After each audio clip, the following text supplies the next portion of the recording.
It's my brother and my blood, and I will die and kill for him if necessary. Go to ground, go to ground, go to ground, go to ground, go to ground, go to ground, go to ground, go to ground, go to ground, go to ground. It's all about that warfare, boy. Give ground, give ground, give ground, back up, give ground, give ground, give ground, back up, give ground, give ground. It's all about that warfare, boy. Take ground, take ground, take ground, take ground, take ground, take ground, take ground, take ground. My soldiers take ground till I'm stand down. Take ground, take ground, take ground, take ground, take ground, take ground, take ground. My soldiers take ground till I'm stand down. Take ground, take ground, take ground. Nah, this ain't no movement, this a takedown. We will not be moved or intimidated. We ain't the type.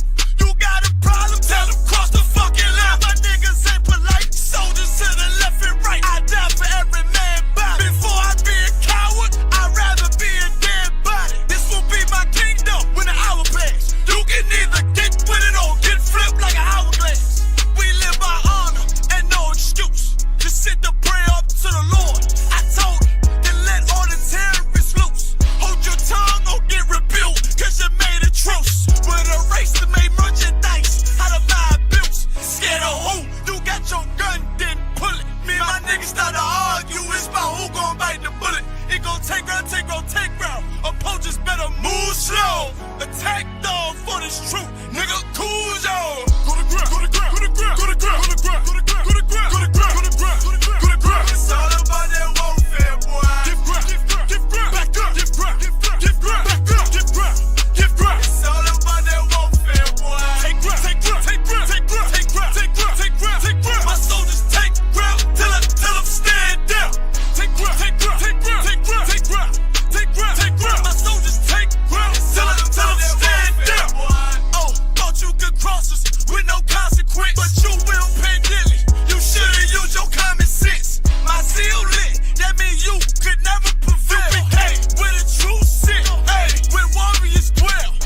Be wise with them weapons, cause I promise. My nine just like my wife, she concealed, she modest. I know two things, a robber will not prosper. And any man harm me and my aunt, I'm gon' meet the doctor. Cause this life is warfare, it's not an easy walk. Been watching my people die so you can miss me with that love talk. My UPK soldiers, any man try to cross your path, make him regret it. What that mean? Fall on his ass. Comparing me to you really ain't no contest. Long live one West. Say what? Long live one West. This for those who thinking we ain't ready for. Tell them back up, I'm about to drop something heavy for. Go to ground, go to ground, go to ground, go to ground, go to ground, go to ground, go to ground, go to ground, go to ground, go to ground. It's all about that warfare, boy. Give ground, give ground, give ground, back up, give ground, give ground, give ground, back up, give ground, give ground. It's all about that warfare, boy. Take ground, take ground, take ground, take ground, take ground, take ground, take ground, take ground. My soldiers take ground till I'm stand down. Take ground, take ground, take ground, take ground, take ground, take ground, take ground. My soldiers take ground till I'm stand down.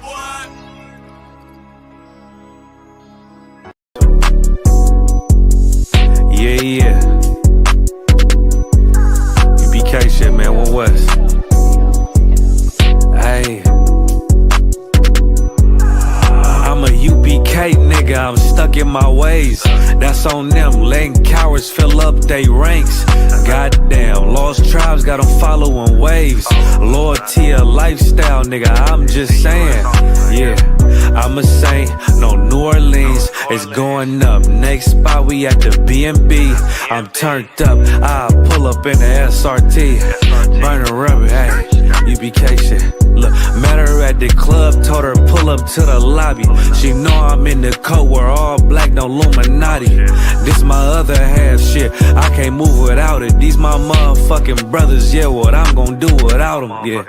If it's beef, I can't wait to sink my teeth in. Niggas going overboard, they off the deep end. Why you tripping off that hoe? That's some weak shit. Told him put me in the game cause I love defense. Yeah, put me in the game, coach. Fuck you thought, he let his colors fly. He ain't cut, we cut him off. Yeah, bounce out, let my fringes swing. Yeah, I'm a dog, and she say she find me interesting. Yeah, want me to call, put me in the game, coach. Fuck you thought, he let his colors fly. He ain't cut, we cut him off. Ay, bounce out, let my fringes swing. Yeah, I'm a dog, and she say she find me interesting. Yeah, want me to call, I ain't got gotta settle. I got options, ma. No, I stand on business. My name not Tazar. I'll pop you with this pocket rock. Feed a nigga shells like a taco truck.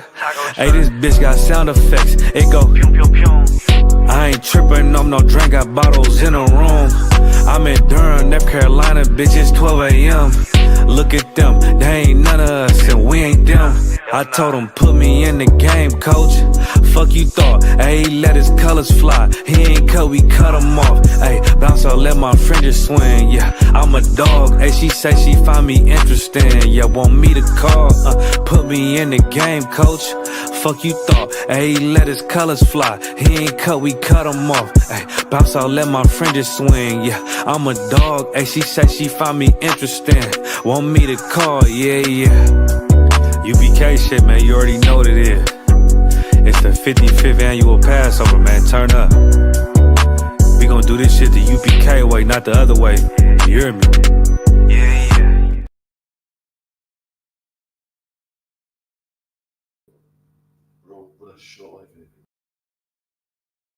That's why I don't know you. I'm not letting nobody sell you crack. You know why? Because I never saw you before like me. That's right. And it's worth something. This is Black Watch with Commanding General Yohana, the only man to lead blacks, Latinos, and Native Americans. God made man on this earth. The white man ain't make man. God made man. God wants man to obey him. Bringing you real news. You don't need a black man in the White House. You need a black man in every black house. For many years, there's a lot of black people who didn't realize how deep the racism of white America was. You ain't gonna do nothing unless you decide where you gonna stand at with the Most High. This station is now the ultimate power in the universe. Righteous solutions to issues.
Body bitch, yeah. I keep a couple straps in my ride. You little body bitch. Just in case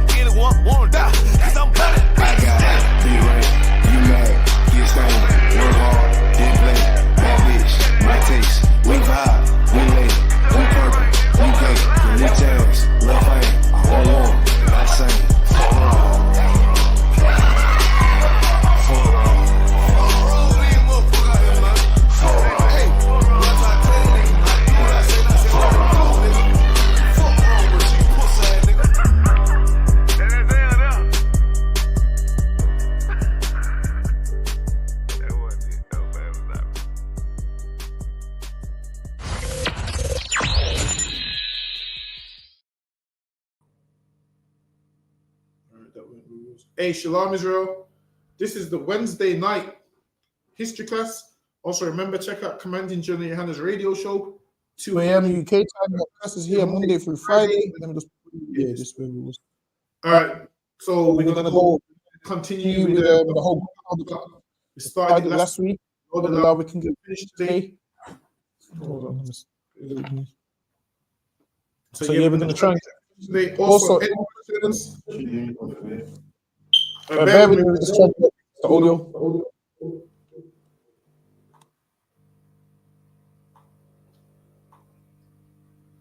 I feel like shouldn't be. Well, it is. You might have to pull yours at the stream. Because remember, if they're both in the stream and we're both here. Yeah, I'm muted. It shouldn't be done. You're talking. No, sir. Check. You working on? Good. The audio. Oh, actually, that's muted. That's only if you talk. If you get what I mean. So only if you talk. Talking through that one. That one. If you get what I mean. Oh, I see why muted that. Talk now. 1, 2, 3. 1, 2, 3. 1, 2, 3. Where's it coming through? Plug this into your laptop properly. Yeah. Hold on. Let me.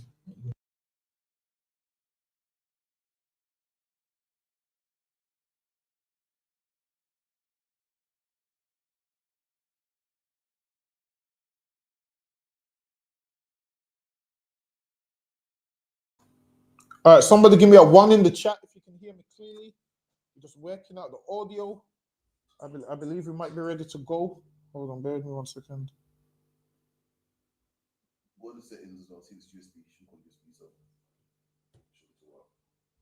I don't think I can. You know, I got no mouse. Bear with me. Audio. Yeah. All right, good to go. All right, yes, okay. We're going to jump right in. Okay, go ahead. Right, some people find it surprising that Guy Fawkes, the man who played such a central role in a Catholic terror plot, was born and raised into a Protestant family. So now, most people didn't even know that Guy Fawkes was raised into a Protestant family. How was he raised into a Protestant family?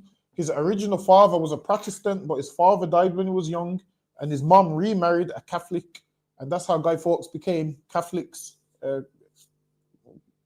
It's lucky. Go ahead. Khan.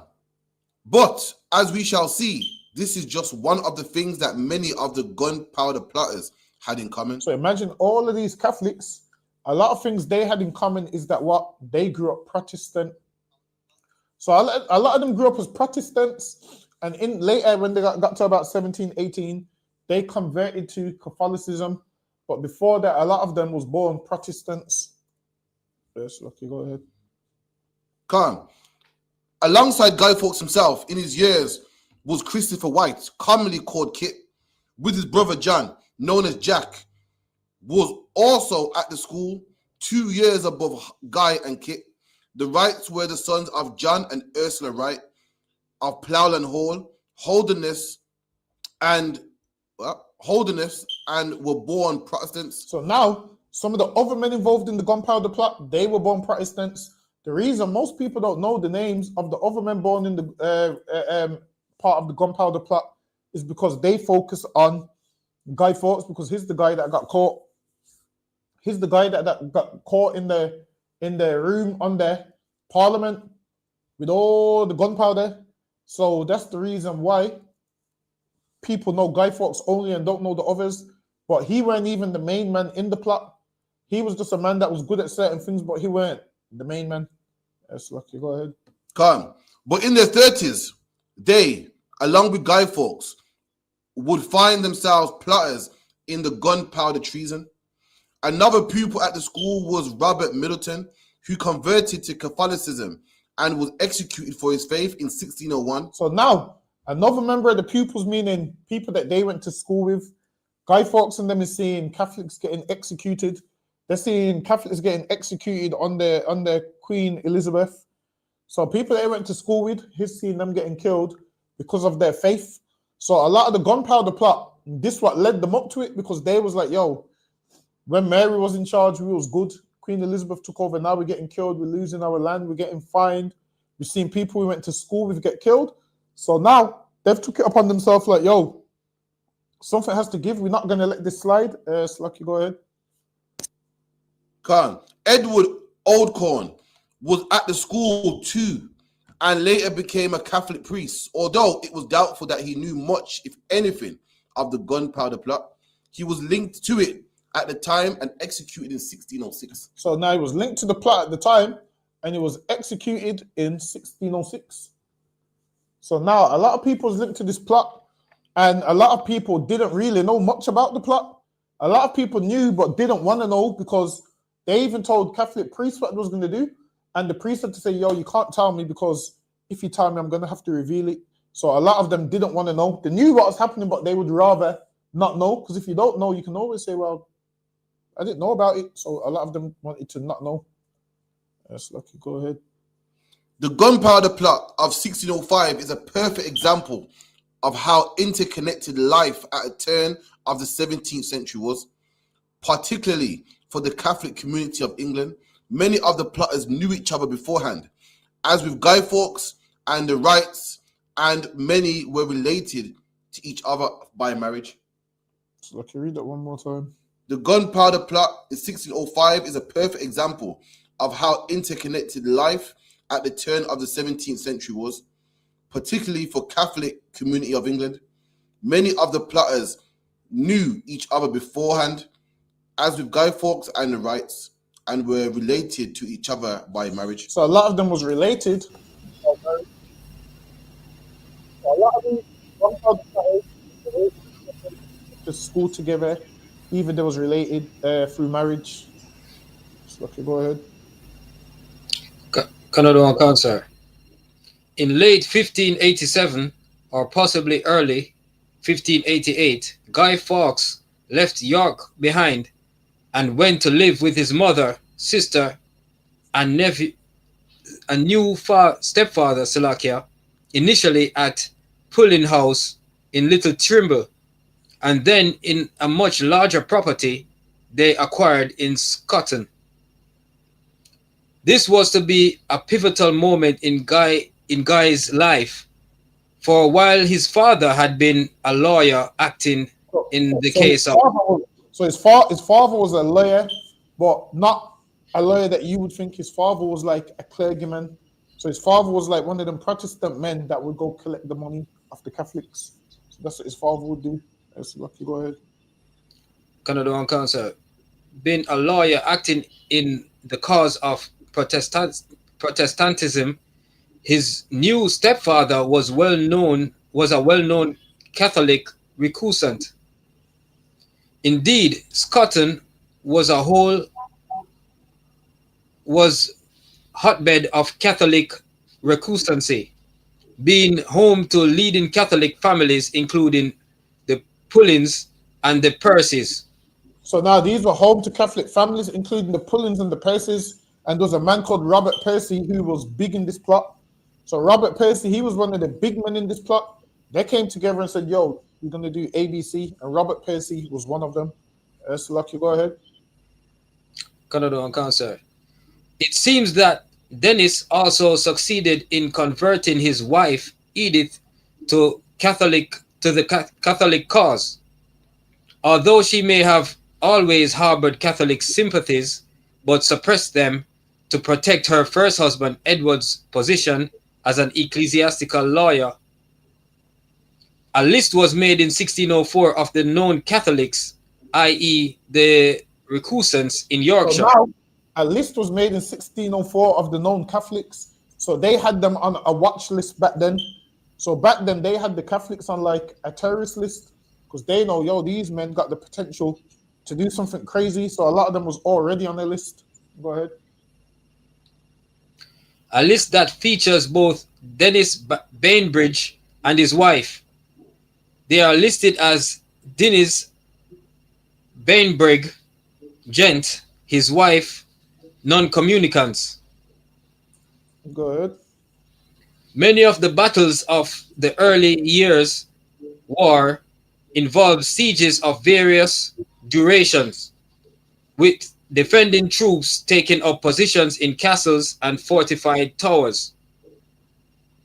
Gunpowder transformed the art of the siege as well, as specialists in explosives would carefully position charges before firing them using a long train. A slow burning wick that would give the lighter time to reach safety before the huge explosions occurred. So now they would light a few. Well, they would light the string, and you know them cartoons where the string lights and it goes slowly before the explosives explode. That's what they wanted to do. So now that gives you time to get away before the explosion. So that's what they wanted to do. Because then you light. It's like a firework. When you light a firework, it don't explode straight away. You have a bit of time to get out the way. So just imagine giant fireworks. These that had explosives, and they would need time to get away before it explodes. Lucky, go ahead. Given his later recruitment to the gunpowder plot and his noted presence at sieges such as Calais, it is likely that Guy Fawkes had become an expert in the dark arts of gunpowder. See, so that's why they use Guy Fawkes. Why? Because he had become an expert in the dark arts of gunpowder. Gunpowder is not a thing that any man could use. Like, you're just thinking, yeah, gunpowder, we can just use it and it works. No. There's certain things where you have to know what you're doing. Let the average man mess around with gunpowder, he's going to blow himself up, man. The average man is going to blow himself up. Now, he was a specialist in gunpowder because why? He was like, apparently was a good swordsman as well. Yes, Lucky, go ahead. Guy's prowess as a soldier is demonstrated by his rise through the ranks of the Spanish Army's English regiment. See? And Guy Fawkes was a man that was in the army. He was a soldier in the army, and he rose through the army because he was skilled at war. So don't think he was just some random man with gunpowder. He was a man that was actually skilled in certain things. Go ahead. Eventually reaching the rank of alferez, which is similar to the English rank of ensign, just below that of a lieutenant. Military records at the Royal Archives in Brussels also show that by 1603, he was being considered for promotion to the rank of captain. See, they was going to promote Guy Fawkes to the rank of a captain, man. Like, well, it is. A lot of people hear Guy Fawkes and think, oh, these is regular men. No. These was men that was skilled in certain things and knew about gunpowder, and they knew about all these things. And he was going to get a raise, man. They said this in the archives in Brussels. So Lucky, go ahead. Here's one. King James' other great terrors was gunpowder, as it is and easy. Now, imagine this. You know what King James would be afraid of gunpowder? Because they blew up the house that his father was in, man. Remember when they blew up the house where Lord Darnley was in? So imagine that. Your father died because someone used gunpowder, and now you're hearing about gunpowder again. That definitely would be a fear, man. Because in Scotland, when they killed King James's father, and what's his name, Lord Bothwell, they tried to blow him up, and then I think he's escaped through a window and they've strangled him in the garden, and placed him there and in the garden strangled.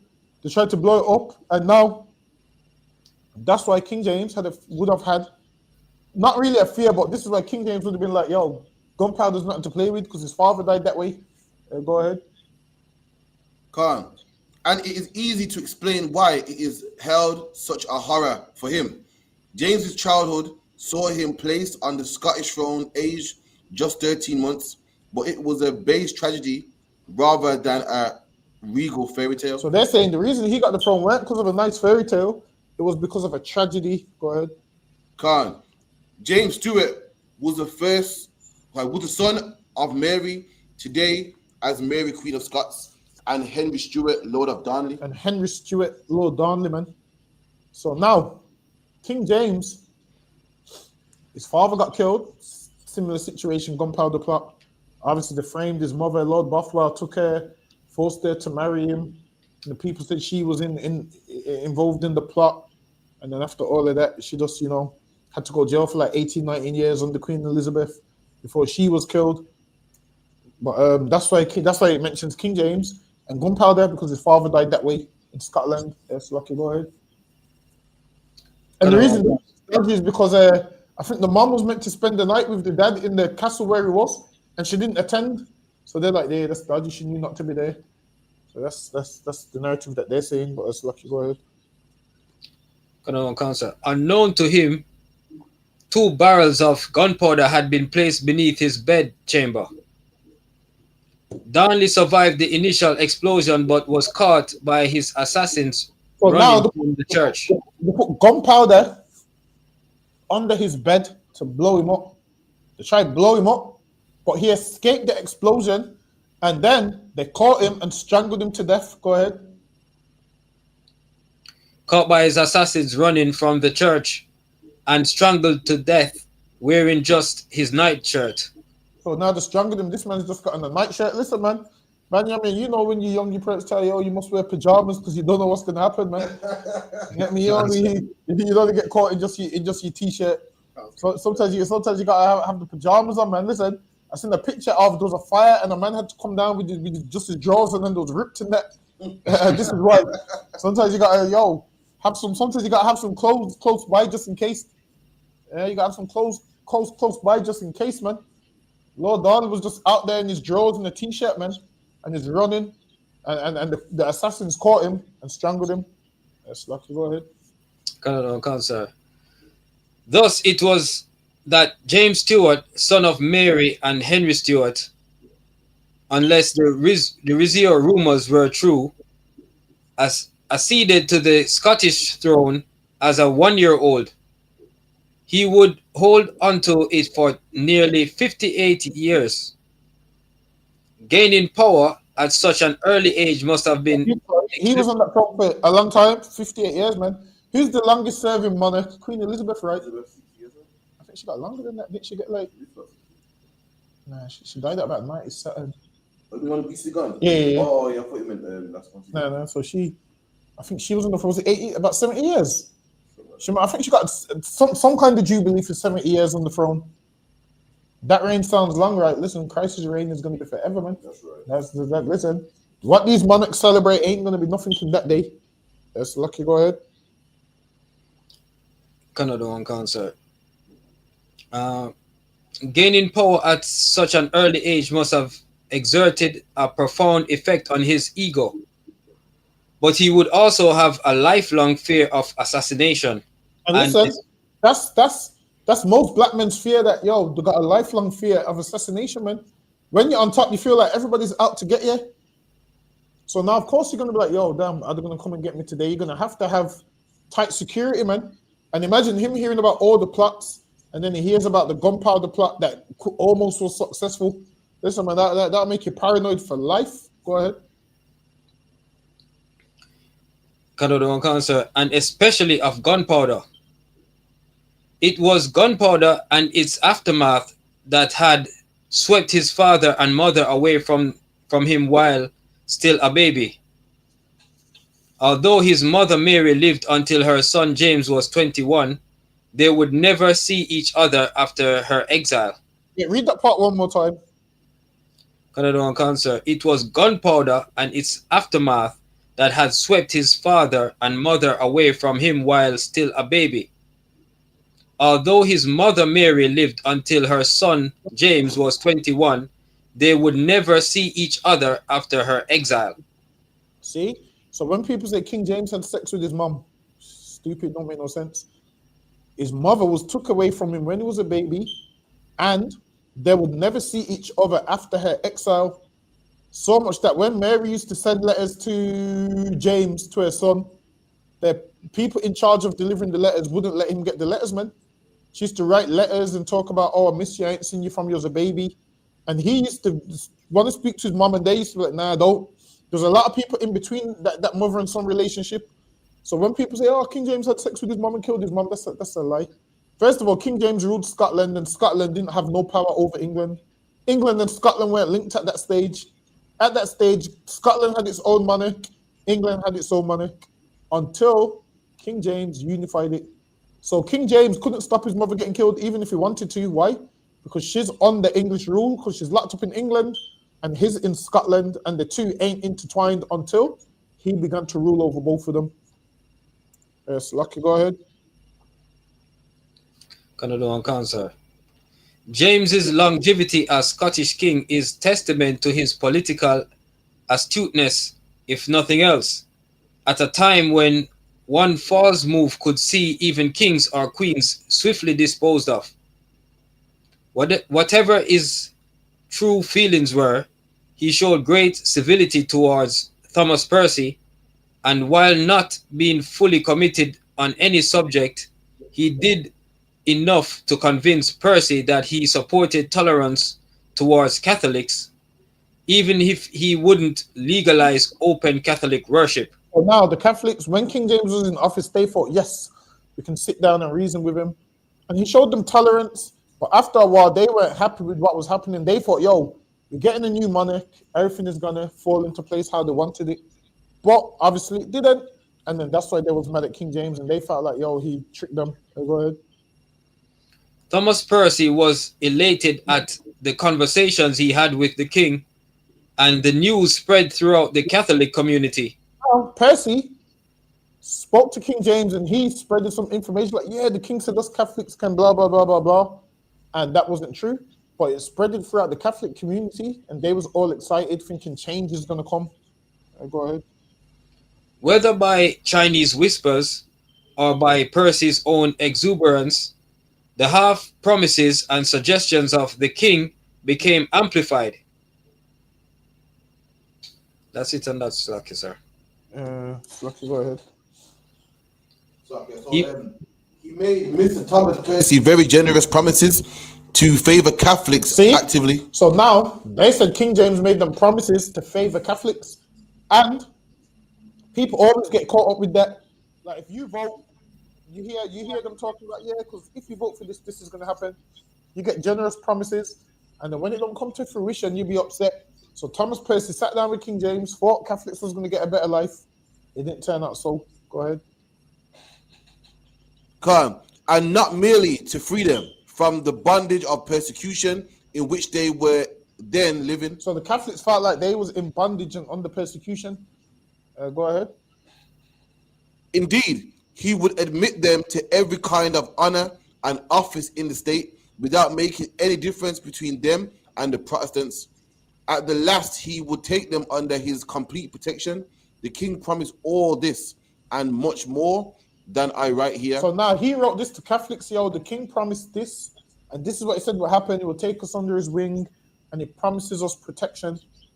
That's what they believe they was promised. As like a word. Come. Not only that, but in order to make himself more acceptable to the Catholics, the king pledged his word. As a prince, he took Percy by the hand, then he swore to carry out all that he had promised. So now Percy's gone back to the Catholic community and said, yo, King James promised us blah, blah, blah, blah, blah. He promised us we're going to have a better life. Promised us they're not going to oppress us. They're not going to treat us bad. He promised all of these things, and they fell for it. That's Lucky, go ahead. Whether he shook Percy's hand or not, James certainly didn't put anything in writing. See? So listen, whether he said that or not, we will never know because we wasn't there in the 1600s. But now King James never put nothing in writing, which means more than likely he didn't say it. That's Lucky, go ahead. Come. Nevertheless, Catholics began to look forward to his presumed succession, particularly as it was popularly believed that his wife Anne of Denmark had secretly converted to Catholicism. So they believed that his wife Anne of Denmark secretly converted to Catholicism, and then they was like, yo, his wife's a Catholic, so he's going to have a soft spot for us. So that's what they're thinking. His wife's a Catholic, so there's going to be a soft spot. That's Lucky, go ahead. Senior figures at the Vatican even believed that James himself, following the example of his wife, might one day convert to the old faith, but in this they were sorely disappointed. See, so they thought, yo, even King James might become a Catholic. So they're thinking England's going to become back a Catholic country, and they're all going to live great, and his wife's become a Catholic, so he's going to become a Catholic, and they're looking at it like that. They're getting their hopes up, thinking about this great change that wasn't going to come. So Lucky, go ahead, Benjamin. Canada and Cancer. Not all Catholics believed King James' supposed plans for tolerance, and although he did initially put an end to the fines for So he put an end to the recusancy, fines. Remember, we looked at the price of the fines last week. Them fines was expensive, and he put an end to it. Go ahead. friendly relations with Catholics did not last long. If anything, the persecution soon grew in severity along with the fines. The new king also brought Scotland and England together in a new union and sealed peace at last with Spain. This was the deadly So now, combination. Slovakia, sir. read that part one more time, Slovakia. If anything, the persecutions soon grew in severity along with the fines. The new king also brought Scotland and England together in a new union. So he brought Scotland and England together in a new union, meaning he unified Scotland and England. Go ahead. And sealed peace at last with Spain. Why? Because if you remember anything about Elizabeth, her and Spain had the Spanish Armada, and then he's made peace with Spain. So guess what? Now, when the Catholics was going to use Spain to come and overthrow England, King James made peace with Spain. So now these Catholics can't get help from Spain no more. And it happens all the time. Once countries unify, you can no longer get help from that country because they're cool with the monarch of your country. So now these Catholics now, they can't get help from Spain no more. So what do they have to do? Take it upon their own hands. So now they have to come up with the gunpowder plot. Go ahead. This was the deadly combination that led directly to the events of November 1605. So now this is what led to the events, because now Spain's cool with England, and they hated that because Spain was against England. Why? Because Spain was Catholic, England was Protestant. But King James, being able to unify places, he made them all cool. Yes, Lucky, go ahead. August 1604, the Treaty of London was signed at Somerset House. This brought to an end 19 official years of Anglo-Spaniard War. See, so now they signed the treaty. This brought to an end the English versus Spanish War, meaning they was warring for 19 years. King James came in office, spoke with the Spanish, and brought that to an end. Go ahead. A conflict that in reality had been raging since the death of Queen Mary decades earlier.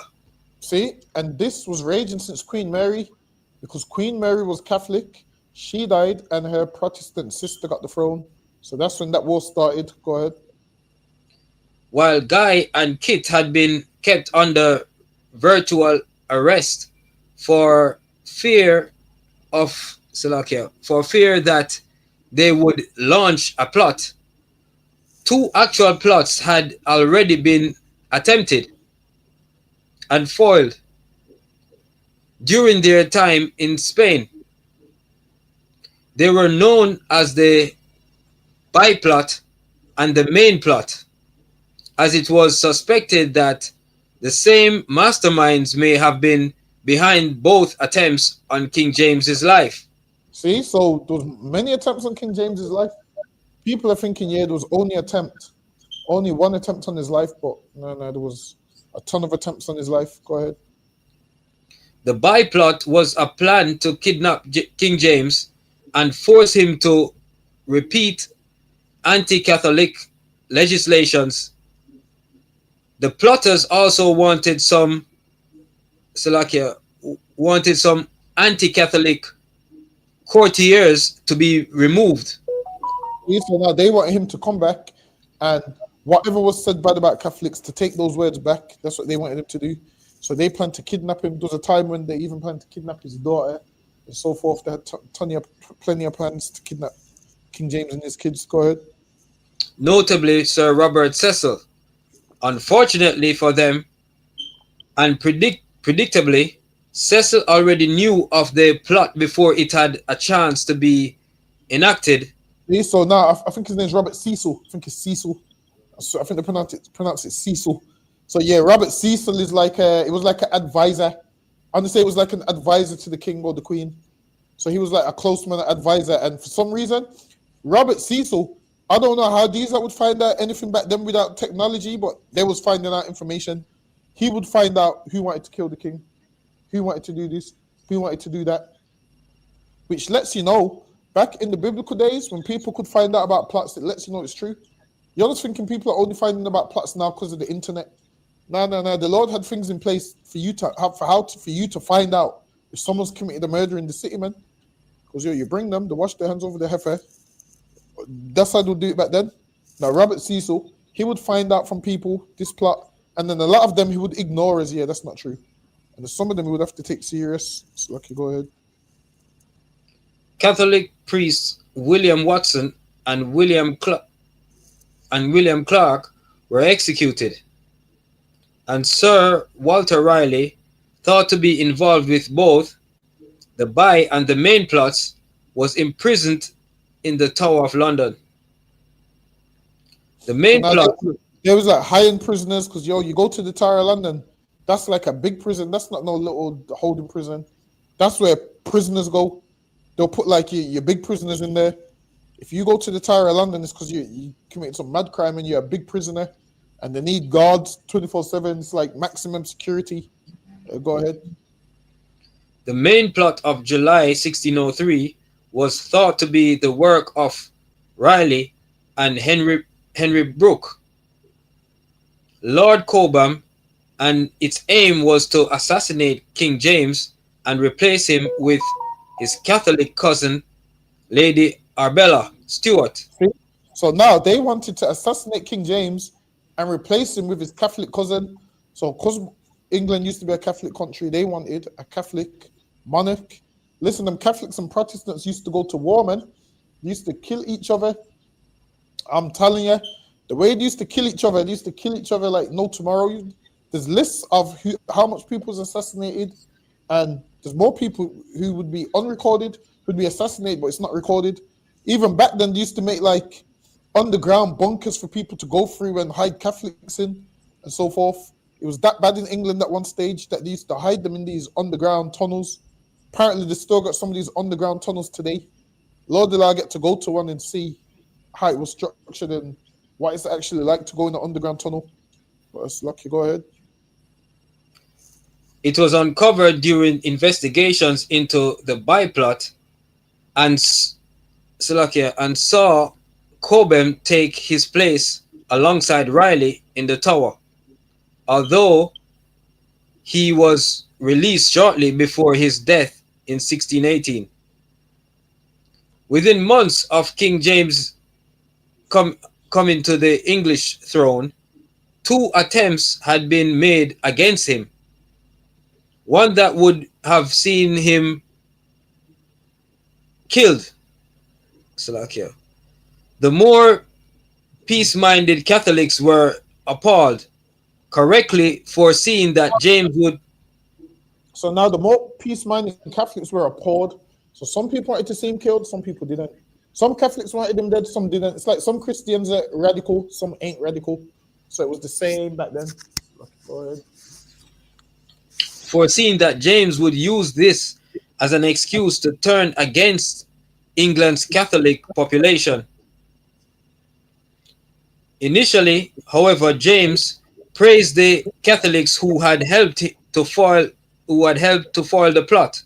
So now some Catholics helped foil the plot, and King James praised those Catholics, and the other Catholics must have been looking at them Catholics like, yo, you like traitors, man. They must have been looking at them like, yo, use like traitors. We're trying to get him out of here, and use like, keeping him here. And after they've done all of this to us, go ahead. Notably, the Jesuit father Henry Garnet, who had informed the Privy Council of the byplot when it came to his attention. This toleration was not to last. With memories of his father's faith always in his mind, along with the numerous plots which had involved his Catholic mother, Mary, King James desired to do just what Guy Fawkes had predicted, to drive the Papist sect, Slovakia, out of England. So he said, yo, forget this, I'm going to drive them out of England because he's been around too much deaths. Father got killed. Afterwards, his mother got killed. He's seen people plotting on his life. He's hearing about people plotting on Elizabeth. He's saying, yo, I might have to just get these out of England, man. Because if I leave them here, one of them are going to come and kill me. Go ahead. That's that on the slide, sir. Okay. Guy Fawkes' role in the gunpowder plot is frequently misunderstood. So now, Guy Fawkes' role in the gunpowder plot is frequently misunderstood. Most people don't understand Guy Fawkes' role in the gunpowder plot. Go ahead. In one of two ways, his role is often downplayed so that it becomes little more than the muscle of the operation at the periphery of its planning. He was more than this. Alternatively, some people think of him as the leader of the plot, but while he is certainly the most famous or infamous plotter, that position was held by Robert Catesby. See, so there's another man that was the head of the operation, and it was Robert Catesby. He was head of the operation. People think Guy Fawkes was in charge. No. He's the most famous or infamous. Why is he the most famous? Because he got caught in the thing. He got caught, so that's why. Go ahead. Catesby was a complicated man, a charismatic leader who could make people bend to his will. It was Robert Catesby who would seal Guy's fate and who in 1605 came close to destroying the whole ruling class of England. Listen, man, they would have destroyed the whole ruling class of England. Why? Because they would have destroyed all them niggas that was in Parliament, man. All of them that was in there that day would have been blown to smithereens, man. They said that the explosion would have been so bad. And if that happened, that would be something that England would speak about continuously, man. They would speak about it continuously. That would be so horrible. Imagine if that happened. And then in the history books, guess what? We would go to camp and say, yo, you want to know why you're a Catholic? Because this happened in 1605. And this would be the story of what happened. And then Catholics would have to answer for how they got the throne and how they turned England back to a Catholic country. Like, I wonder what lie they would come up with. Surely they would have to wipe it out of the history books. This ain't something that you could keep in the history books if it happened, because people's going to say, okay, so you like blew up a king and made England Catholic, and that's why I'm a Catholic. So if that plot didn't happen, so I would have been a Protestant. And what you'll find that is most of our parents from England and grandparents in Jamaica, because they're a colony of England, they was Protestants. Why? They was Church of England. Reason being is because England was a Protestant country. Now, if England was a Catholic country, they would all be Catholic, wearing rosary beads, talking about Mary. Listen, if that happened and England was a Catholic country, all you niggas would be doing Lent. Every last one. It sounds crazy to see a black man doing Lent. It's rare because there's not a lot of Catholics in England.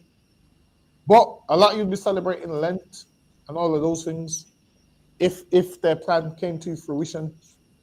But Slocky, go ahead. Slocky, sir, if I may, they would on November the 5th, they would be celebrating what they'll be doing, celebrating the Wicca Day, Slocky, sir. So I'm saying that day they would be celebrating Bonfire Night in reverse. They'll be celebrating the Explosion Day or whatever the hell they would call it. Probably say the press would give it some fancy name that makes you think it's right to just go murder who you want. They'll give it some nice name that in their mind which justifies them just murdering who they want to murder. But it's like, you go ahead. Sir. Catesby had revealed his intentions to Jack, and it was a plot both carefully targeted and yet ridiculously broad and ambitious. Catesby had known for a long time that killing the king alone would not be enough, a view shared by Guy Fawkes as he spurned a golden opportunity to kill the king not long before the plot was due to be enacted. See, so they knew killing the king wouldn't be enough. Why? Because Guy Fawkes had an opportunity prior to kill King James. Because Guy Fawkes was at like a wedding and it was stood right next to King James, right next to him. He had an opportunity to kill him, but they understood that killing the king ain't enough. They needed to get rid of the whole ruling class. So there's no one that's going to offer resistance. Go ahead. No, to gain tolerance and equality for Catholics, not only the king, but all his ruling lords and counselors must be destroyed completely. See, so they wanted to kill the king, his lords, and his counselors. So they wanted to kill the men that was in his court and everything. Because they know we get rid of all of them, we're good to go. And that's what they wanted to do, get rid of all of them. So, go ahead. It must be a blow so complete and terrible that the function of the government would be stopped altogether. They wanted to kill everything. Go ahead. Leaving a void that Catesby could fill with a Catholic puppet of his choosing. He was going to put a Catholic puppet in office that he chooses, that he could control, that he could go to them and say, "Yo, do this, do this, do this." He uses. He's like the puppet master. They're on the string, and he's the puppet master. Go ahead. So, like, sorry if I mean, so he'll use the puppet so that most people wouldn't know that he was behind the plot. Exactly. Say Slovakia. And also, he wanted to put someone in office that he could control. That's what he would do. Go ahead. Because Slovakia, sir, because I would say, why wouldn't him and Guy Fawkes wouldn't assume that, like, being ahead of the parliament? Because the reason being is because in order to sit on the throne, you have to have a certain king lineage. So they know they couldn't just sit on the throne, because what will happen? Someone will one day say, "Well, you did it. Let me kill you and sit on the throne." So they believe that the kingship is ordained by God. So then that's why they was going to get another Catholic monarch from somewhere else to put on the throne. So they was going to get the Catholic heir in line. So that's what they was going to do, get the next Catholic heir in line, and then that one would sit on the throne. Because a regular man can't just kill a king and sit on the throne. Why? Because if that could happen, Oliver Cromwell would have sat on the throne. But he didn't. What Oliver Cromwell did was had all the perks of a king, but it was never the king. He was just Lord Protector and Governor. He called himself Governor and Lord Protector.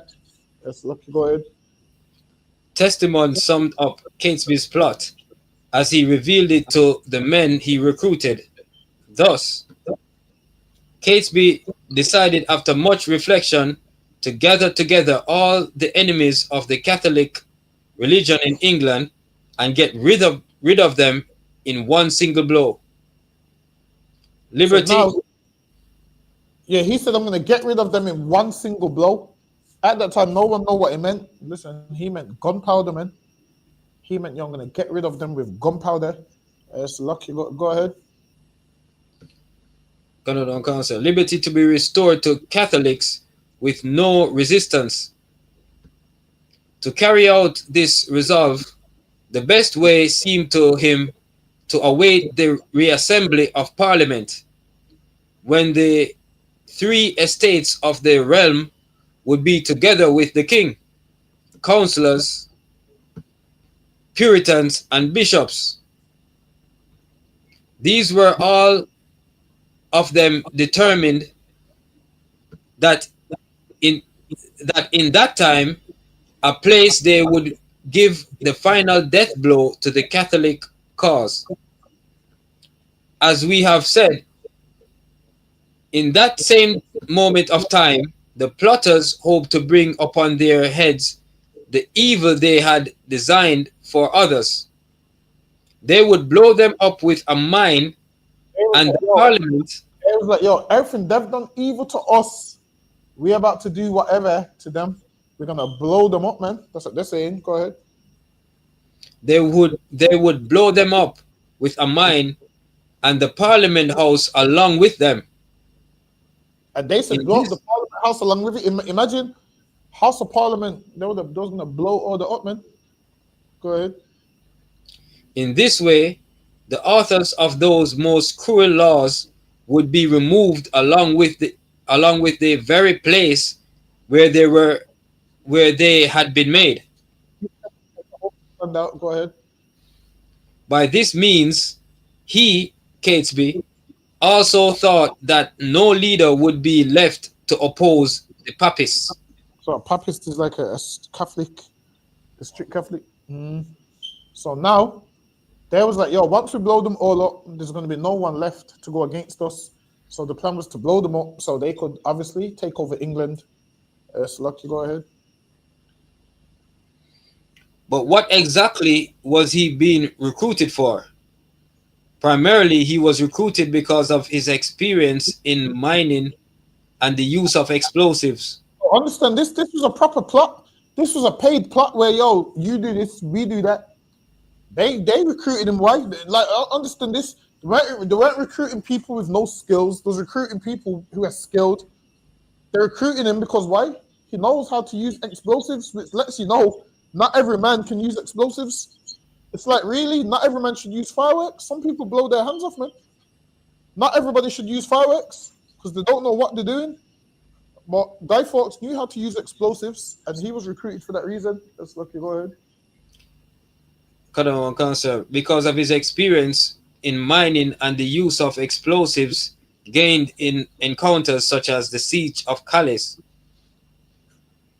It's all too easy, however, to dismiss this as Guy's only role.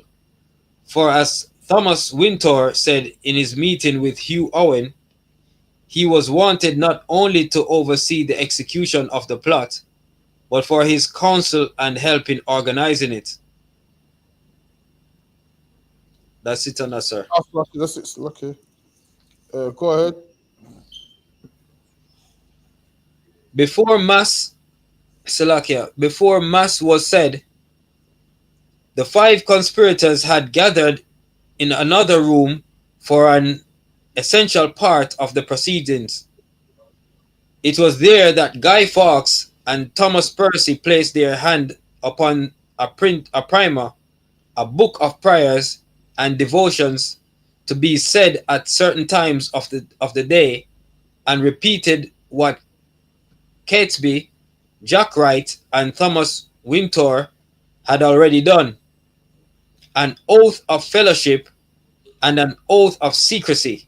See, so they took an oath of fellowship and an oath of secrecy. So they took the oath, and one of them in there broke the oath, and that's how people knew about the plot. They took this oath of secrecy that they're not meant to say nothing, and one of them broke the oath, and that's how they got caught. Go ahead. They swore before the others present, but more importantly, before God himself. See? So they said, we swear to God, we're not going to let nobody know nothing. Go ahead. That they would keep secret whatever they were about to hear, on pain of death and eternal damnation. Swords were unsheathed before them as a symbol, unsheathed before them as a symbol of what anyone who broke the oath could expect. And they pulled their swords out the sheath, and now they're looking at each other saying, yo, if anyone breaks this code, death is what you're going to get, man. It's like a man pulling a gun at you and saying, yo, if someone finds out about this. So they unsheathed their swords, and they all swore this secrecy, and someone found out about the plot. Why? Because this secrecy, someone breached it and went and told somebody else. Go ahead. But it was the thought of punishment after death that carried the most weight. And for most of them, they didn't care about dying, but the punishment after death for revealing the plot is what carried more weight for them. So they was like, yo, we're not going to reveal this plot, because if we do, we're going to go to hell. So a lot of them wholeheartedly believed they're going to go to hell, so they're not going to reveal the plot to no one. Go ahead. So like I said, for me, that hell would be Hades. According to them, it would be Hades, and what's the next one they believe in? What's the one where you were in the middle? Purgatory. I think in Purgatory. Yeah, you're in Purgatory, and then I think if you're good, you make it to, I can't remember what it's called. There's 3 places. There's one below. Purgatory's in the middle, where you're there until you're good or whatever. Then you go to heaven, some nonsense like that. But yeah, that's what Catholics believe. That's what England would have been believing if this plot had happened. It's like, you go ahead. The oath was taken without any hesitation. hesitation. They took it without hesitation. I broke it without hesitation. So okay, go ahead. without yet being told the plan. So imagine this: they took the oath and didn't even know the plan. And when they found out the plan, one of them broke it. So okay, go ahead. Guy had pledged his silence and his life. From what Salakia, from that room, the five entered mass with Father Gerard, the communion, bread, and wine, further sealing the new bond between them. See, and that's how you know when people do communion with a little piece of bread and a little sip of wine, they get that from Catholics, man. Fake Israelites actually do that, and it comes from Catholics. Like communion just means coming together and eating, man. Communion is just coming together. That's what it is, man. They think communion is eating a little tight slice of a tiny piece of. I can't remember what they call the bread. It's got. I think there's another Christian Catholic name for it. I can't remember what they call it. But they eat a little piece of bread and drink a little shot of wine, and they think that is eating and drinking. That ain't no eating and drinking, man. So, okay, go ahead. Go ahead. So like I said, for me, is their version of the Last Supper. Yeah, that's what it is. That's the version of the Last Supper. They don't know that at that Last Supper, Christ had wine and all of that stuff, man. Wine, lamb. They don't know he was eating the Passover, man. But it's lucky. Go ahead. Canada one concert.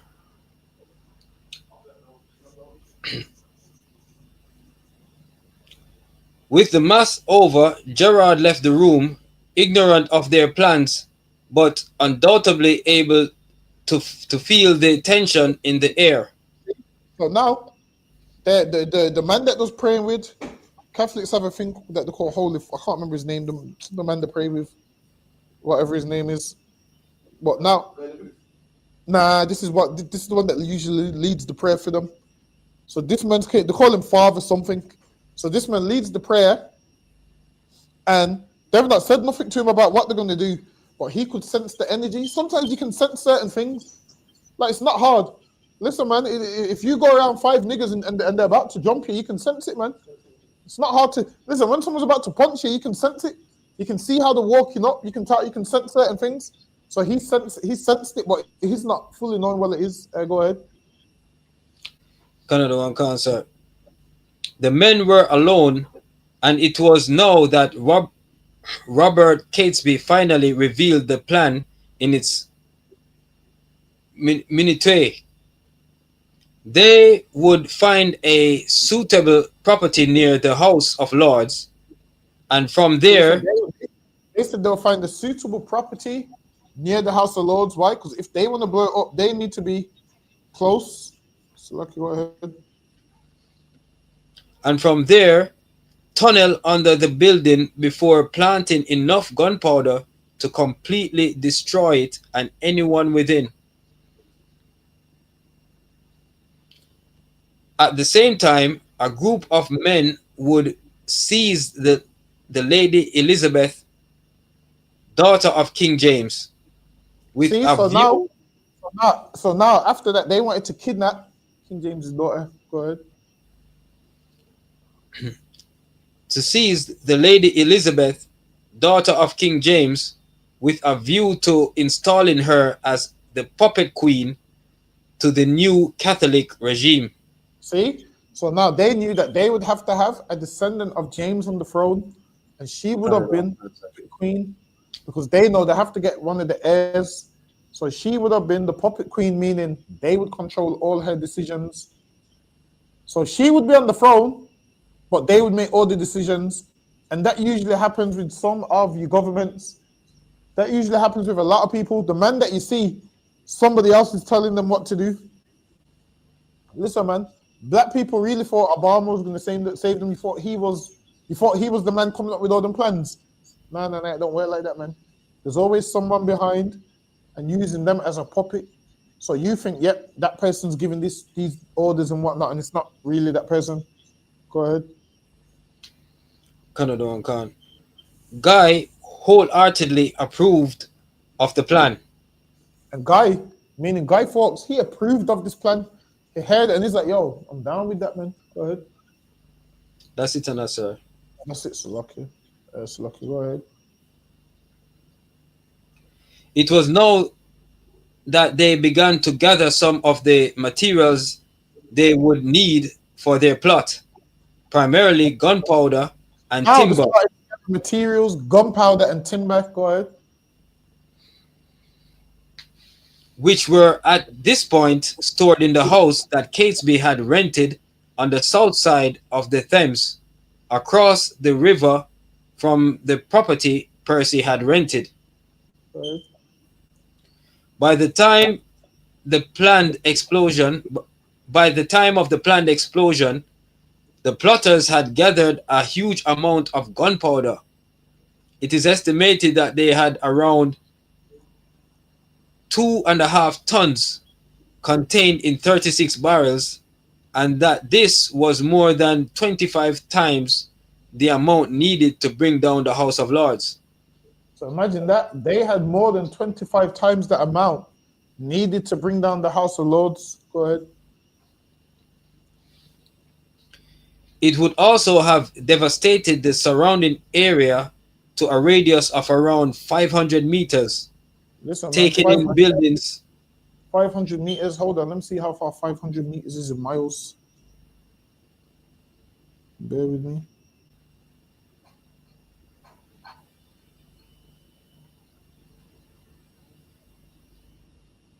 Oh, that's not that far. But what? 0.311 miles. It's not that fast. Lucky, go ahead. Canada and Cancer, taking in buildings as far away as Westminster Abbey. So now Westminster Abbey, all of the buildings that came down. Go ahead. Canada and Con. Guy Fawkes, in charge of the munitions and with a good knowledge of their efficiency, could have ordered this extra gunpowder to make allowance for the effect that damp condition. Guy Fawkes. That part's going into. He had extra gunpowder because if the gunpowder is damp, it's not going to work. So that's what that part's saying. So lucky, go ahead. As he started at the pile of barrels. He knows an expert because a regular man wouldn't know that. A regular man wouldn't even think about what if it's damp. A regular man would just think, yeah, it works. Go ahead. As he started at the pile of barrels hidden by timber on that fateful night in November 1605, a faint smile may have crossed his lips. This indeed would blow them back to their Scottish mountains. If what you got to remember is a lot of the people in England was prejudiced towards Scottish people. They just didn't like Scotland. So imagine this, you're an Englishman and you're hearing about a Scottish man's going to run England. You're not. You're going to like it, man. It's like, just think of it like this. You know how black people get when they hear Peter Andre is playing a black man in Jamaican? Black people are like, yo, just crossing the line, man. You know how white people get when they heard a black person was playing, what's the Little Mermaid? When they hear black men are playing the Anglo-Saxon movies, they start getting mad about it, man. These lot felt the same way when they're seeing our country is an English country and it's going to be run by a Scottish man. Back then, other countries didn't like other countries. They would look down on certain countries, and English people look down on Scottish people. So, Lucky, go ahead. One of the subjects discussed by the six was what to do after the explosion had taken place, and specifically how they would be able to get their hands on a member of the royal family that they could then use to further their means. Now they know if they kidnapped a royal, they could use that to further their means. Go ahead. At this point, it was suggested that Percy, who was a gentleman pensioner, had easy access to the palace, would enter it and snatch the 6-year-old Duke Charles. Now they even planned to kidnap Charles I, man. They said, yo, you have access to the palace, so you can go and snatch up Charles, and then they're going to take him and make demands. Go ahead. Later to be King Charles I, under the guise of taking him to taken into protective custody against any potential threat to his life. Now they was gonna plan to blow up that, and then they was gonna plan to, you know what, yo, Charles, come with us. They're out to get your life. Come with us. And they was gonna kidnap Charles, and that's when they would have furthered their demands. Now these Catholics make out like they're so religious. Not these ones here, man. You tell me how religious they are and whatnot. I don't think they are, man. Based off this, they ain't religious at all. They wanted to kill and kidnap kids and do everything that they know they're not supposed to do. Lucky, go ahead. That's lucky, sir. If that plot had gone through, as you said, the probably to this day, the when this country becomes Catholic and everything, we're not even sure if they would have spoken up if they were a part of the plot or reveal the plot. So lucky, sir, because it based on their plot, nobody would know, and the country would just be Catholic, because they use a puppet and pull the strings. So lucky, sir. Exactly.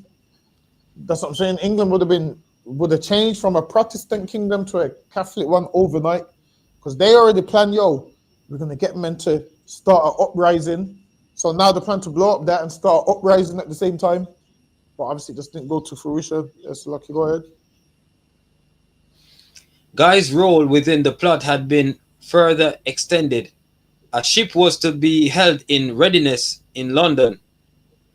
After firing the slow match, Guy would make his way to this boat, which would take him to the continent once more.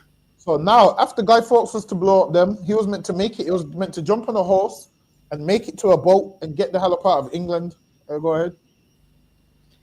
It would then be his job to make contact with the Pope in Rome, presumably through the auspices of the Jesuit superior in the city, Father Pearsons, and explain why they'd acted as they had. Guy would then rally the English exiles in Rome and Flanders ready to support Catesby and others if required. He was meant to go to Rome, speak to the Pope, and then all the exiles that was living in Rome. Why was the exiles? Why? Because they was kicked out of England. So he planned to go there and bring all the exiles back so they could fight the remaining Protestants that was here. So Lucky, go ahead. Father Garnet and Robert Catesby were well known to each other. Catesby had provided the priest with shelter under his own roof on many occasions. Catesby reasoned that if he had Garnet's approval of his plot, he could use this to allay the fears and misgivings that anyone else recruited to the plot may have. He also knew, however, that Father Garnet was unusually peace-loving and conciliatory for a Jesuit priest, so he would have to be approached carefully. A meeting was arranged between the two men on the 8th of June, 1605, probably in a room within an inn.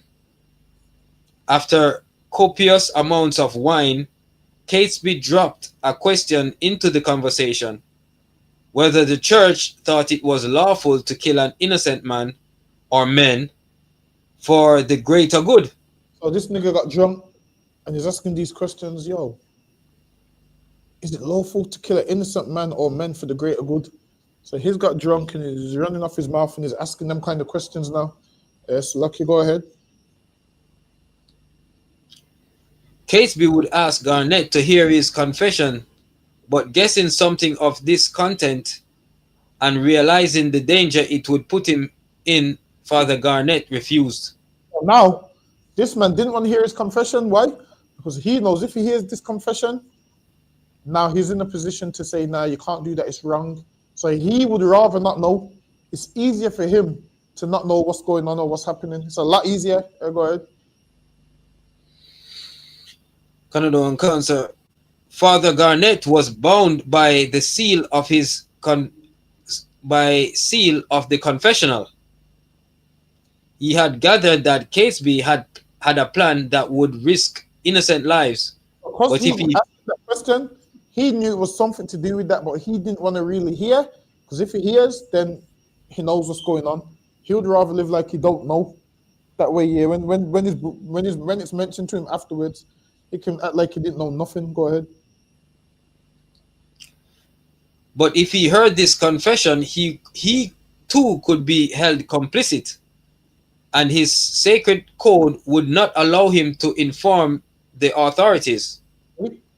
And if he heard it, he could be complicit because they're gonna be like, "Yo, you're part of it."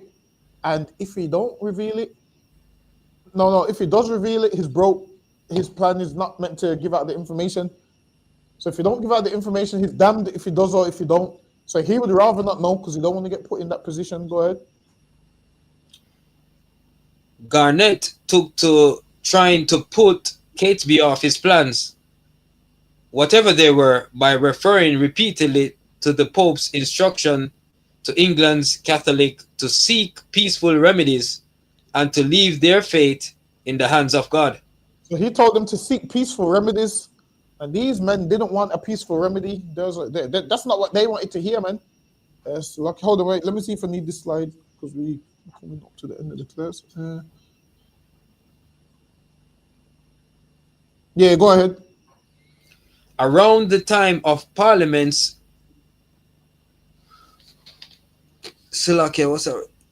Around the time of Parliament's prorogation, Guy decided to make a further check on the cellar and the gunpowder within it.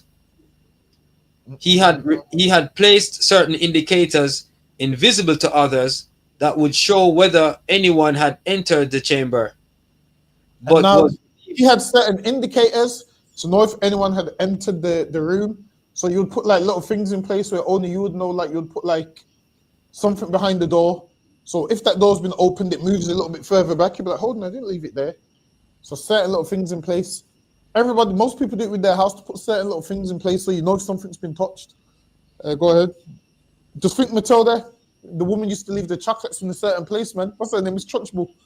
Miss Trunchbull smelt the box and said, yo, someone's ate one of these chocolates, man. There's certain things that people put in place where they will know. You won't know, but they will know. Listen, if you got any older siblings, they know if you've been in their bedroom or not, because they know, nah, I didn't leave the bed like that. I didn't leave this like that. I didn't leave the curtain like that. Go ahead. But was relieved to find that no one had been inside during his months spent overseas. So he was overseas and now he's relieved that no one's even been in that room. Go ahead. Guy was also concerned at the effect that the damp conditions could have taken on the gunpowder, although the cellar was not as wet as the tunnel they had been working on. So now they was digging the tunnel. So in the beginning, they're digging the tunnel, trying to get right on there where they were trying to blow up. Go ahead. It was still affected by the proximity of the River Thames. Opening the barrels and testing the powder by rubbing it between his fingers, Guy realized that some of the powder had deteriorated to the state where it would be unreliable. How would he know? Because he knew about explosives, man. Guy Fawkes was a terrorist, man. Like that's the only way I can put it. Guy Fawkes today is what a terrorist is. Go ahead. Cancer. And so, with the assistance of realized that some of the gunpowder had deteriorated to a state where it would be unreliable. And so, with the assistance of Thomas Winter, he replenished his stock. Meanwhile, Mr. Fawkes and myself alone bought some new powder, as suspecting the first to be dank, and conveyed it into the cellar and set it in order as we resolved it should stand. So now they brought new gunpowder. Go ahead. There was one man as yet that Catesby had not called upon, and that he knew was wealthier than anyone yet recruited. So now he And needs to recruit rich men. Why? Because they're running out of money. So now he needs to recruit a rich Catholic man that's willing to put some money in. Go ahead. And so on 14th October, at the Catholic Lord Storton's house, Catesby recruited his cousin Francis Tresham. Tresham was not only rich, having married wisely, as well as inheriting property from his father. So now he was rich because he married wisely, meaning married a woman that's got money, man. Listen, women try and do that. Women try and marry wisely so they can get a man with money. Go ahead. In reverse, he married wisely, got him a woman with money. Go ahead. As well as inheriting property from his father, Sir Thomas Tresham. He had also proved his worth to the Catholic cause. He, alongside Catesby and others, had been involved in the Essex Rebellion and imprisoned for it. And he had also worked alongside Catesby in sending Thomas Wintour to Spain. Tresham was also a well-connected family, with two of his sisters being married to the Catholic Lord Storton and Monteagle, respectively. Why then was Francis Tresham added to the plot as an afterthought, Tresham, a last resort? Now they call the letter the Monteagle letter because there was Catholics that worked in that House of Parliament and his sisters was married to them. So he tried to warn them, yo, don't go Parliament that day, something's going to happen. And that's how the plot was revealed. So Lucky, go ahead. Tresham complied with neither of these requests, although he later admitted giving a little money to Thomas Wintour. Tresham questioned the validity of the plot, asking if it was right that Catholic lords who would be in Parliament that day would die along with the Protestant lords. See, and there was like, yo, he understood the Catholics who was in the house that day, House of Parliament, they would die along with the Protestants. Go ahead. It was a question that others in the plot had already raised with Catesby. And while Tresham spoke up for his brothers-in-law, his brothers-in-law was going to be there. Now he knows his sisters are going to be heartbroken if their husband's diamond. So he's in a position like, oh shit, I need to find a way for them not to go there. Go ahead. For his brothers-in-law, Sturton and Monteagle, other members of the plot championed Lords Vaux, Mordaunt, and Montague, and Thomas Percy stood up for his longtime master, Earl of Northumberland. Catesby responded that it was a shame if they were to die too, but that to warn them directly risked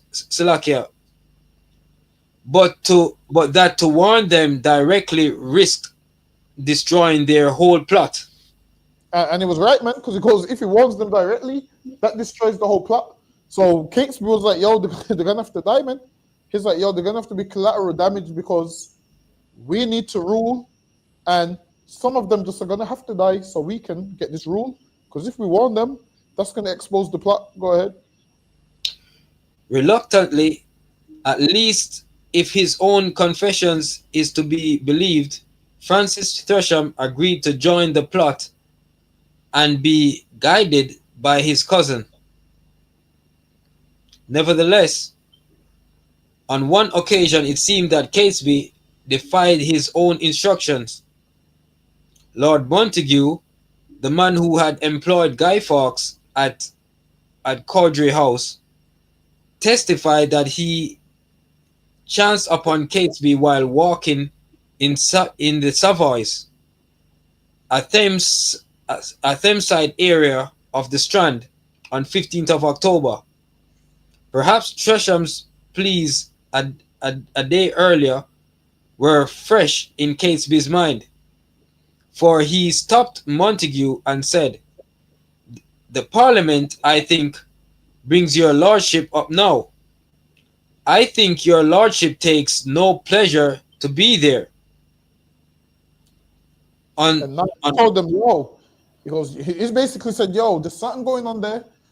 You don't want to be there. Now, if someone says that to you, you'll be like, yo, what do you mean by that? Okay, go ahead. On one reading, an inconsequential chat, but on another reading, a thinly veiled warning for Lord Montague to stay away from the opening of Parliament. And now they tried to get him to stay away from the opening of Parliament. Why? Because he don't want him to die and get blown up. So he's trying to tell him subtly, like, yo, don't go that day. But obviously, someone tells you don't go somewhere on a certain day, you don't be like, yo, why? Okay, go ahead. As it happens, Viscount Montague did not attend Parliament on 5th of November. If it was a coincidence, it was a costly one, for it placed him under suspicion. Because he didn't attend, because he told him not to attend, it placed him under suspicion. And that would place anybody under suspicion. I mean, some people was like, yo, because on the day of the Twin Towers, some people didn't come to work. So they was like, yo, that's dodgy. That is, how did they know not to come to work that day? So there's certain things where something happens, you're going to be under suspicion. They'll be like, hold on. And you know you'll be under suspicion because they're going to be like, hold on. So you knew and you didn't want nobody else. Everybody will look at you like that. What a horrible human being, man. It's lucky. Go ahead.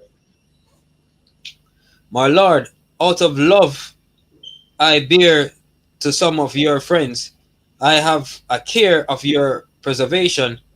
Therefore, I would advise you as a tender, Salakia, as you tender your life, to devise some excuse to shift your attendance at this Parliament. For God and man have concurred to punish the wickedness of this time. And think not slightly of this advertisement, but retire yourself into your country, where you may expect the event in safety.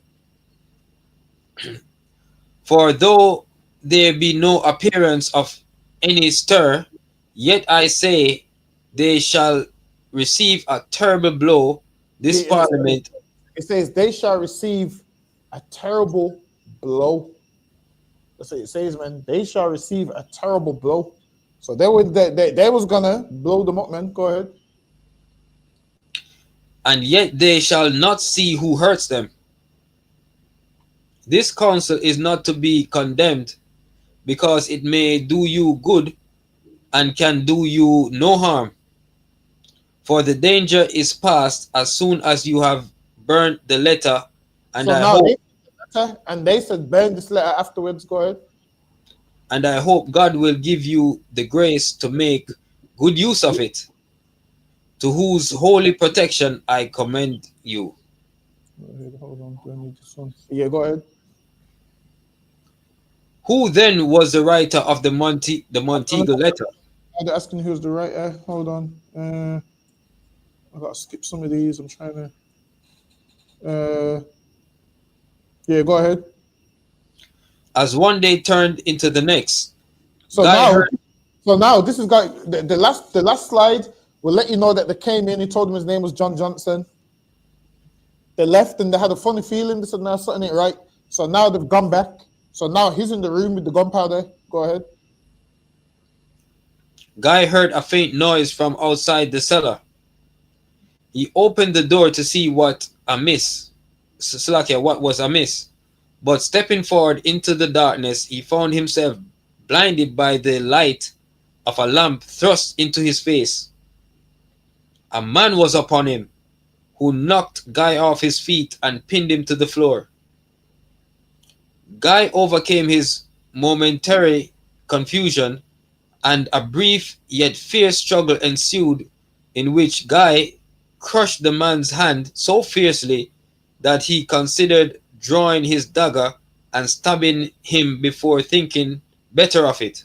So yeah, Guy Fawkes was trained, man. He was a warrior, trained swordsman, knifeman. They said he was big as well. He weren't no small dude. Lucky boy.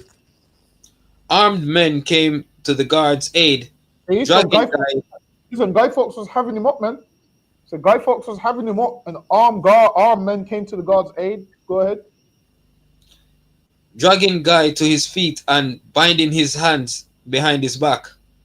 Pushed into the cellar, Guy was, Salakia, sir, powerless to resist as he watched the men tear away at the wood coverings, hearing their curses as the barrels of gunpowder were uncovered Them man swore their and head off. then opened. Them man said, Ross Clark, man. That's what they said when they saw them that gunpowder uncovered, man. They said, man, yo, I'm telling you, them man was like, yo, the thing gunpowder uncovered. Lucky, go ahead. Guy's pockets were searched next, and within them were discovered touchwood and a match. So yeah, a match is in his hand, in his pocket. Go ahead. The leader of the men approached Guy with his look of disgust on his face, but Guy returned with something approach. Salakia, but Guy returned it with something approaching a smirk. "You were lucky to find me outside the cellar," Guy said in a calm, confident manner, belying the sickening feeling growing within him. "Otherwise, none of you would be talking about it now, because you would have all been blown sky high." So he told them, "You're lucky you caught me, because you all would have been blown up, man." He said, "You're lucky you caught me, because all of you would have been blown up." Yes, lucky. Go ahead. The first instruments of torture used upon Guy Fawkes were the manacles. So now, back then they had a punishment called the manacles. Go ahead. These were chains fastened to the wall that were then attached to the wrists, leaving the prisoner's arms vertically extended. The prisoner stood on a series of wicket steps, which was then removed so that the whole of his weight was placed upon his arms, wrists, and hands. In Guy's case, we hear that he was suspended by his thumbs for hours. So now they pinned him up by his thumbs, man. Imagine his thumbs is holding his whole body up. They pinned him up by his thumbs. Go ahead. For hours on end. This was the gentler torture prescribed by the king.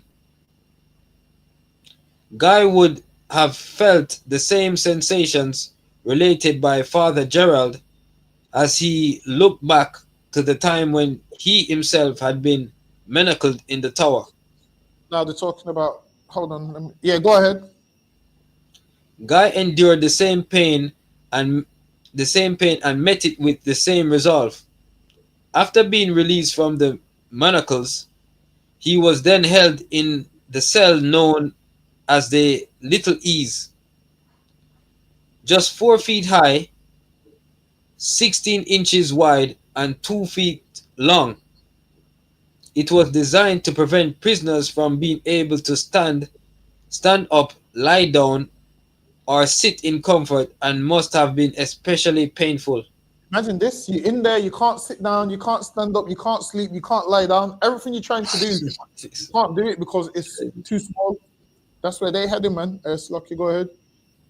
For a man of Guy's tall stature, the terrible trial of the manacles, and the threat of worse to come were added beatings and deprivation of sleep, light, and Beat food. him, let him sleep, put bright light on him, put him in the dark. Go ahead.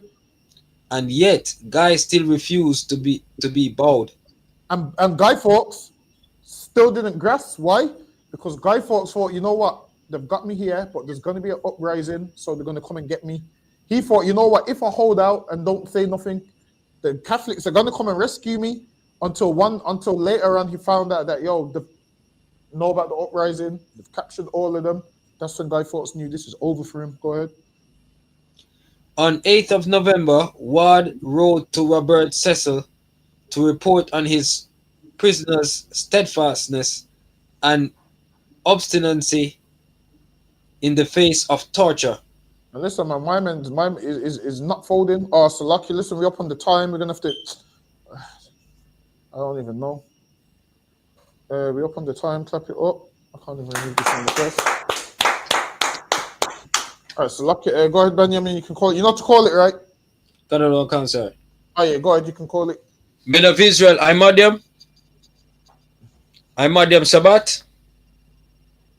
I'm Madiam. Barak. Yahaba Shimya Shai Barakatha. Yahaba Shemir Shabaka Fam. Yajad Mata. Class dismissed. Well, again, Benjamin. S. Rocky, Captain, stay there 1 second, Benjamin. He just missed S. Hold on. Let me see if I can end it on my screen. Oh, I can't even do it. You able to do it on the. Well,